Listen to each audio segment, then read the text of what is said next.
व्रत ले रखा है, श्री कृष्ण भजन। श्यामा श्याम श्याम, ऐसे नींद भी तुम्हारी भजन हो जाएगी, समाधि हो जाएगी। एक व्रत की चर्चा कर रहे हैं भीष्म जी अंतिम समय। कौन सा व्रत? कृष्ण व्रताः, अखंड भजन। आप कुछ भी जीवन में हो जाए, अपने प्रभु का नाम नहीं छूटने देंगे, कुछ भी हो जाए। कमर कशो, सामर्थ्य है आप में।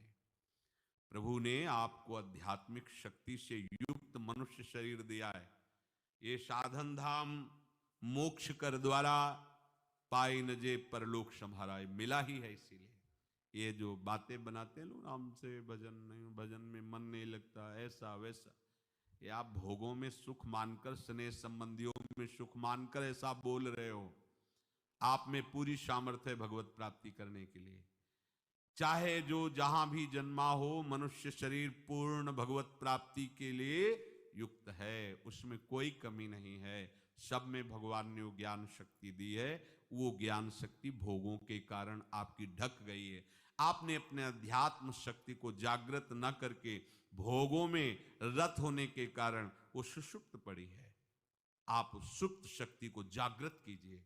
आप ही बड़े बड़े ब्रह्म ऋषियों को जो प्राप्त हुआ है वो प्राप्त कर सकते हैं। आप ऐसा नहीं, जब जगे तब सवेरा। देखो बड़े बड़े नीच कर्म करने वाले भी जब भगवान की शरण में होकर भजन किए तो महात्मा बन गए। तो थी ना उनमें ऊर्जा शक्ति। आप अपनी सुप्त शक्ति को जागृत कीजिए। क्या?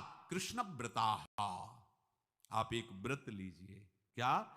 कि मैं निरंतर श्री कृष्ण का भजन करूंगा। ये निरंतर शब्द बहुत प्यारा है। ये जो कुछ माला जप करके छूट देने वाली बात है, ये तो विषयी पुरुषों को भजन में लगाने के लिए है। लेकिन भगवत आनंद में डूबने के लिए, आवागमन से मुक्त होकर प्रेम धाम में वास करने के लिए निरंतर शब्द का प्रयोग है। वृंदावन बस कई तनो बड़ो शयान, जुगल चरण के भजन बिन निमिष, निमिष कहते पलक झपकने को, निमिष न दीजय जान। कृष्ण मनुस्मरण तो निरंतर श्री कृष्ण का स्मरण करो। अब सावधानी की बात करें। रात्रौच कृष्णम पुनरुत्थिताय, बहुत महिमाशाली बात भीष्म जी वर्णन कर रहे हैं। रात में सोते समय बहुत सावधान हो जाना चाहिए उपासक को।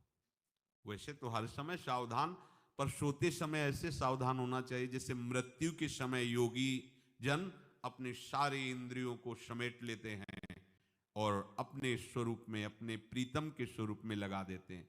तुम रोज शयन के समय ऐसा अनुभव करो, मैं नींद में जा रहा हूं या मृत्यु में जा रहा हूं, इसमें कोई फर्क नहीं पड़ता। पता नहीं आंख खुले कि ना खुले। कितने ऐसे हैं कि सोते ही रह गए। आप अब बेहोशी की हालत में जा रहे हैं, नींद में जा रहे हैं, तो एक समय रखो कि आप अपनी शैया पर इतने समय ही जाएंगे। एक नियत समय रखो। हमने देखा है साधुकों का एक समय होता है कि 10 बजे हमें लेट जाना है, सोना नहीं, लेट जाना है, और लेटे हुए भगवत चिंतन करना। अब जब सो गए तो सो गए, नहीं सो गए तो उसमें हमें टेंशन नहीं लेना। अभी नींद नहीं आई, 10:30 बज गए, 11 बज गए, ये नहीं।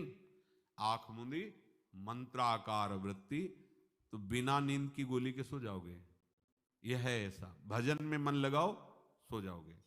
जिनको नींद ना आती हो उनके लिए सही दवा है, आप नींद का चिंतन न करके प्रभु का चिंतन करने लगो। देख लेना आप कब सो गए पता नहीं चले।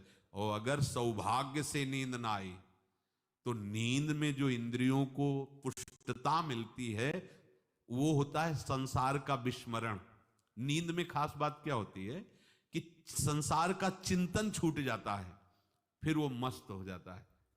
उसमें जो ऊर्जा शक्ति वो जागृत होती। संसार के चिंतन से ऊर्जा शक्ति नष्ट होती, तो 4 घंटे 5 घंटे संसार के चिंतन से रहित पड़ा रहा सुषुप्ति में, तो उसे ऊर्जा शक्ति फिर आ गई। और अगर 4-5 घंटे आप प्रभु के चिंतन में रहे तो संसार का चिंतन छूटा, आनंद सिंधु का चिंतन हुआ। तो ये नहीं होगा कि आज रात्रि सोया नहीं तो बहुत टेंशन है, परेशानी, ऐसा नहीं होगा। ये बहुत सावधानी की बात, प्रायः इस सावधानी में नहीं रहा जाता। बचपन से सदगुरुदेव भगवान ने यही शिक्षा दी थी, गुरु कृपा से ऐसे उपदेश मिले थे।